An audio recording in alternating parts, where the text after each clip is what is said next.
fica triste diante do anúncio de tão grande graça, de tão grande salvação, porque esse tempo chegou, e chegou cada vez mais. Nos dias de Paulo era um ensaio. Aqui entre nós isso tomou proporções extraordinárias, porque os homens e as mulheres escolheram os seus mestres. Hoje a gente, mais do que nunca, tem esse panteão, essa variedade louca de ensinos e ensinadores, de mestres e de coaches e de técnicos e de pastores miraculosos, de promessas que Jesus nunca fez, que o Evangelho nunca trouxe. E são esses os que são escolhidos. Se eu estivesse aqui falando outras coisas, milhões e milhões e milhões estariam aqui. Eu sei quais são as coisas que essa geração quer ouvir. Eu sei todas elas, eu sei de trás para frente. Eu sei melhor do que a maioria o que as pessoas querem ouvir. Mas o que elas querem ouvir não é evangelho, é desevangelho. O que elas querem ouvir não é a graça de Deus, é barganha com Deus, é negócio com Deus.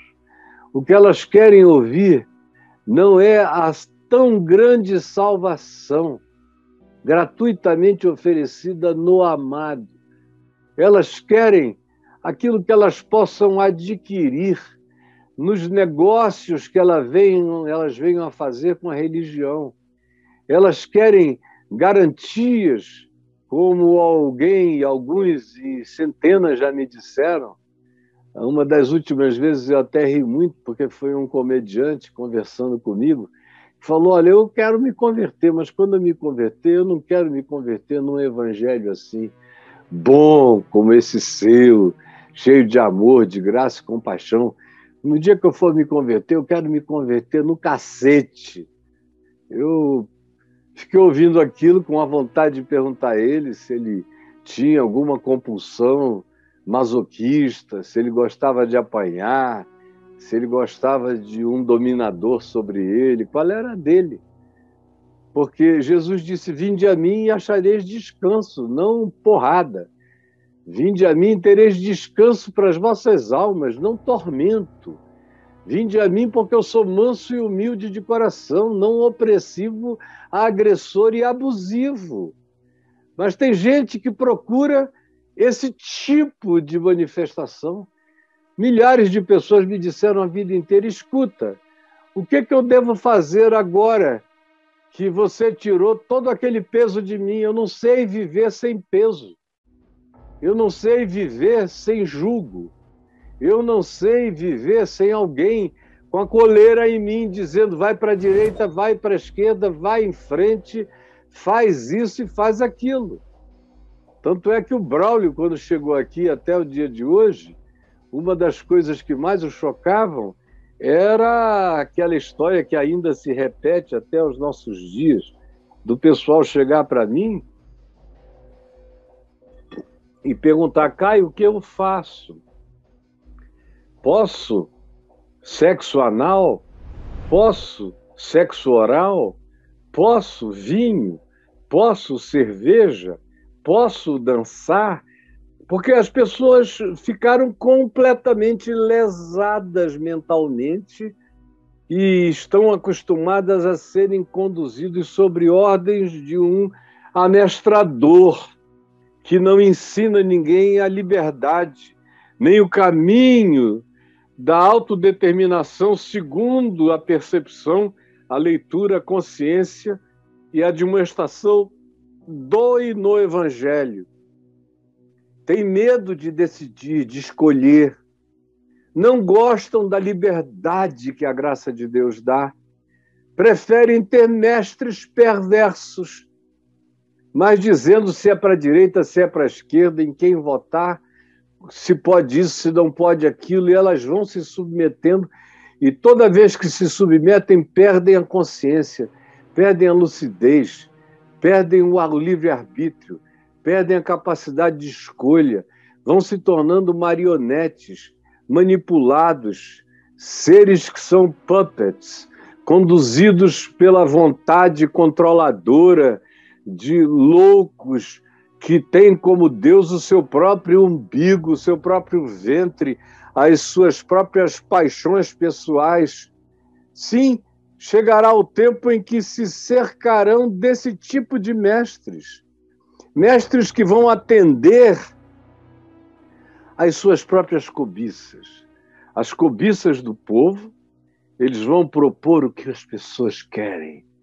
Só vão dizer o que atende à pesquisa do marketing da carência do público, e mesmo que isso não tenha nada a ver com o evangelho, eles vão inventar palavra, promessa, doutrina, ensino, que leva o nome de Jesus, que supostamente glorifica a Deus o tempo todo, mas que é uma negação do evangelho, é uma negação do que Jesus ensinou, é uma negação da palavra.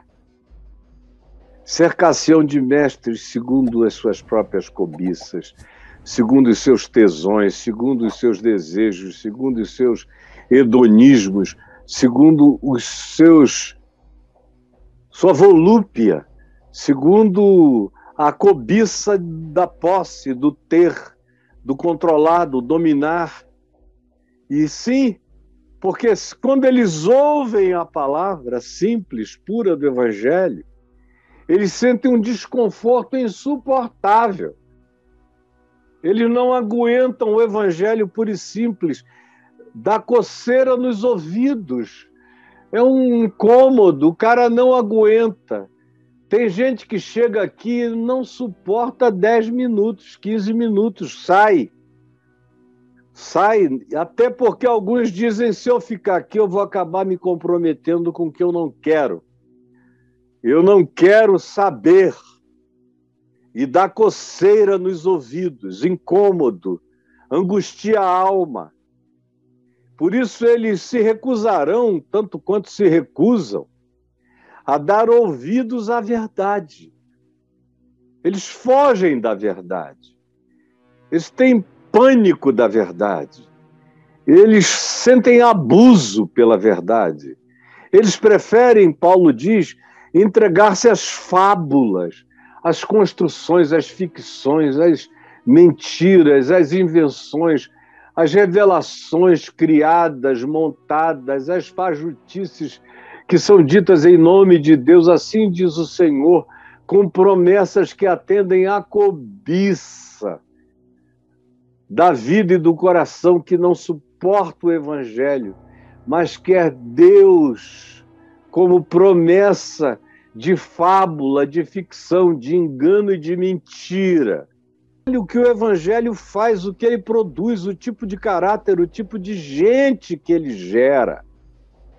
Você tem que saber que é pelo seu fruto, pelos seus frutos que os conhecereis, e o fruto não são feitos, não é a construção de templo, não é a expansão do ministério, não é a quantidade de gente. Isso aí tem a ver com império, empresa, indústria, tem a ver com o mundo, essas quantificações, esses cálculos. No Evangelho, aquilo que é prosperidade, aquilo que é fruto, é do Espírito Santo. O único fruto que Jesus conhece é o fruto do Espírito. É o fruto que permanece, que é amor. Amor não romântico, amor vivido, praticado, tocado, amor solidário, amor que não foge, não vira as costas e não vira o rosto ao próximo.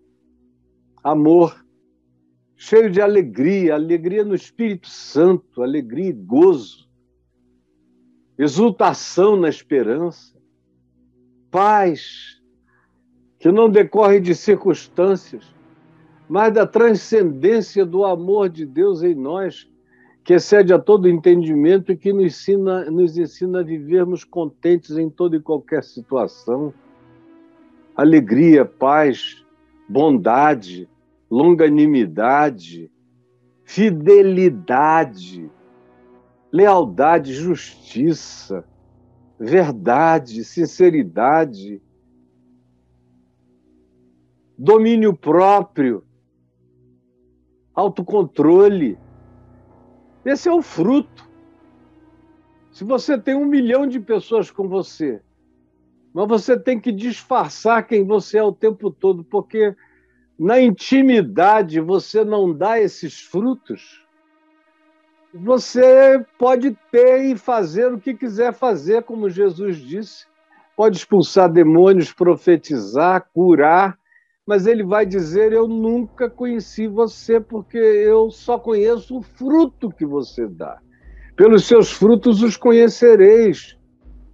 Espinheiros não produzem uvas, nem figueiros produzem espinhos. Por isso, não é questão de olhar a produção do trabalho quantificável de ninguém, é olhar a vida.